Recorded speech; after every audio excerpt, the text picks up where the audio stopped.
شاء الله هنعمل مع بعض ماسك الحنة البيضاء لتفتيح البشرة وإزالة الحبوب والبثور والكلف. هنعمله بطريقة سهلة جدا. خليكم معايا عشان تشوفوا الطريقة للآخر. لو أول مرة تشوفوا القناة ما تنسوش تعملوا سبسكرايب ولايك وشير للفيديوهات. السلام عليكم ورحمة الله وبركاته. أهلا بيكم يا حبايب قلبي في قناة ديك البرابر. النهاردة إن شاء الله هنعمل مع بعض ماسك الحنة البيضاء لتفتيح البشرة وإزالة الحبوب والبثور والكلف والنمش والرؤوس السوداء. الحنة البيضاء فوائدها كتير جدا للبشرة وللجسم، بتستخدم كماسك للبشرة وللجسم كله، بس الطريقة بتاعت استخدامها للبشرة تختلف عن طريقة استخدامها للجسم. أول حاجة هنتكلم على مكونات الحنة البيضاء. هي بتتكون من 5 مكونات: ترمس مطحون، وفاصوليا بيضة مطحونة، وشبة، ونشا، ولسان البحر. لسان البحر اللي هو عظم السبيط بينشفوه وبيطحنوه. هي دي مكونات الحنة البيضاء. ممكن تعمليها في البيت بنسب متساوية، معلقة من كل حاجة أو معلقتين من كل حاجة، بس هي هتبقى مكلفة شوية. إنما لو اشتريتيها جاهزة، أنا شارياها جاهزة، العلبة ب10 جنيه، هتستخدميها أكتر من مرة. أنا النهاردة هعملها معاكم ماسك. لو هتستخدميها ماسك الطريقة بتختلف عن استخدامها كحمام مغربي. لو هتستخدميها ماسك هتعجنيها بماء الورد. لو هتستخدميها حمام مغربي هتعجنيها بالزيوت، زيت جوز الهند وزيت اللوز، اي زيت متوافر عندك، وعصرة ليمونة، وبتعجنيها كويس وبتفرجيها على الجسم. بتسيبيها لحد ما تنشف على الجسم، وبعد كده بتفركيها بالليفة المغربية. اما النهاردة احنا هنعملها ماسك، هناخد منها معلقتين وهنعجنها بماء الورد. نبدأ ونسمي على بركة الله. بسم الله. هنفتح العلبة. هو ده شكل الحنة.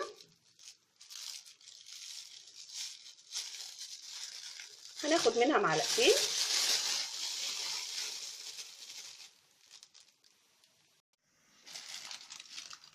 بسم الله. معلقتين كبار كده، حوالي 20 جرام، وهنقلبها بماء الورد. ده ماء ورد جايباه من عند العطار. الازازه كانت ب10 جنيه، كان بقالها فتره عندي. ممكن تجيبي ماء ورد من الصيدليه عادي. ننزل بماء الورد حبه حبه. عايزه القوام بتاعها يبقى تقيل وكريمي زي الطحينه كده.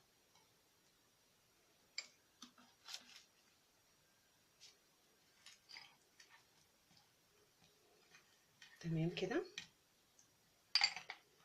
حلوة قوي.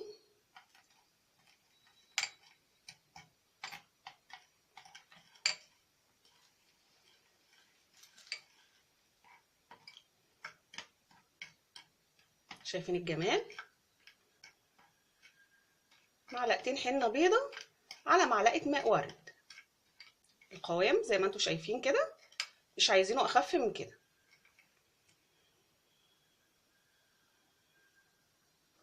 هنستخدمها ازاي؟ هنستخدمها على البشرة. اول حاجة هنعمل اختبار الحساسية. هنستخدمها على حتة صغيرة من البشرة ونشوف. هنسيبها 5 دقايق كده. لو حصل تهيج في البشرة يبقى بشرتنا حساسة، مش هنستخدمها. الافضل اللي احنا مش هنستخدمها. انما لو عملنا اختبار الحساسية ولقينا البشرة استقبلت الماسك يبقى تمام، هنكمل على باقي البشرة. طريقة استخدامها: هننضف البشرة كويس جدا بأي غسول، وهنغسل البشرة بمية دافية، وبعدين هننشف البشرة بطريقة الطبطبة، وهنفرد عليها ماسك الحنة البيضاء بأي فرشة، وهنسيب الماسك الطريقة دي. هنسيب الماسك لحد ما ينشف خالص، وبعدين هنفركه ونغسل البشرة بمية ساقعة. وبعد ما نغسل البشرة بمية ساقعة من التلاجة، ازازة مية ساقعة من التلاجة، وبعدين ننشف البشرة بطريقة الطبطبة. هي دي افضل طريقة لاستخدام ماسك الحنة البيضاء. هتستخدميه مرتين في الاسبوع، هيفتح معاكي البشرة من اول استخدام. هتلاحظي الفرق من اول استخدام. لو عجبتكم وصفة النهاردة ما تنسوش تعملوا لايك للفيديو واشتراك في قناة ديك البرابر. اشوفكم في فيديوهات تانية. سلام.